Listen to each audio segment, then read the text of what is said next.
രാജുട്ടാ, അച്ഛന് നിന്റെ അടുത്തൊരു കാര്യം പറഞ്ഞിട്ട് വന്നാ മകളെ. എടാ, ഇന്ന് നിന്റെ ഫസ്റ്റ് നൈറ്റ് ആണെന്ന് അറിയാല്ല. അതിനെന്താ? എടാ, പെണ്ണ് കിട്ടാതെ ഇരുന്ന് പെണ്ണ് കെട്ടിയവനാണ് നീ. അതുകൊണ്ട് എനിക്ക് കുറച്ച് ഉപദേശം തരാറുണ്ട്. അച്ഛൻ പറയണത് മക്കളെ കേൾക്കണം. നീ ആക്രാന്തൊന്നും കാണിക്കില്ല. അയ്യോ അച്ഛ, എനിക്ക് ആക്രാന്തമൊന്നുമില്ല. എനിക്കിതിനെ പറ്റിയൊക്കെ ചെറിയ ധാരണയൊക്കെ ഉണ്ട്. എടാ മക്കളെ, ഈ കൊലുസ് പോലത്തെ എന്തെങ്കിലും കിലുങ്ങണ സാധനങ്ങൾ ഉണ്ടെങ്കിൽ അതൊന്ന് ഊരി വെച്ചേക്കണേ. അതെന്താ? കിലുക്കം കേട്ടാ അച്ഛന് ഉറങ്ങാൻ പറ്റൂല. പിന്നെ ഈ കിലുക്കൊങ്ങനെ കേട്ടാ നിന്റെ അമ്മയ്ക്ക് ചിലപ്പോ കൊണ്ടാളാവും. നീ എന്നൊന്ന് കെട്ടിപ്പിടിച്ചാണ് നോക്കട്ടെ. എന്താ? മൂത്രം പോയി. എടാ, മൂത്രം പോയത്. എടാ, ഇങ്ങനെ കെട്ടിപ്പിടിക്കല്ലേ, പെണ്ണ് ചത്തു. ഒരു മയത്തിൽ കെട്ടിപ്പിടി നീ. ഞാൻ ഒരു കാര്യം പറയാൻ മറന്നുപോയി. നിന്റെ കട്ടിലിനെ ഒരാട്ടം ഉണ്ടായിരുന്നു. ഞാൻ പിന്നെ ഒരു ആണി അടിച്ചങ്ങ് ശരിയാക്കിയിട്ടുണ്ട്. ഇല്ലെങ്കിൽ പിന്നെ നമുക്ക് രാത്രി കിടന്ന് ഉറങ്ങാൻ പറ്റൂല. നിനക്ക് പിന്നെ ഉറക്കമില്ലല്ലോ.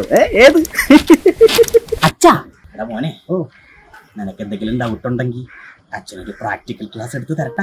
അച്ഛാ ചോദിച്ചെന്നേ ഉള്ളൂ, വേണ്ടെങ്കിൽ വേണ്ട, നീ പൊക്കോ. എടാ മക്കൾ, എങ്ങനെയാണ് അച്ഛൻ ഒരു കാര്യം പറയട്ടെ. എന്താ? ഇതിരിക്കട്ടെ. പാരച്ചൂട്ടാ? ആവശ്യം വരും. Enjoy my boy, enjoy. തന്തേനായി പോയി, ഇല്ലെങ്കിൽ ചെറുക്കലടിച്ചിരിക്കായിരുന്നു. ചെറുക്കം എൻജോയ് ചെയ്യാൻ പോയി. ഇനി ഞാൻ പോയി വല്ല കാടിവെള്ളം കുടിച്ചിട്ട് വരാം. അല്ലാതെ തിരികെ ഒരു സുധേ.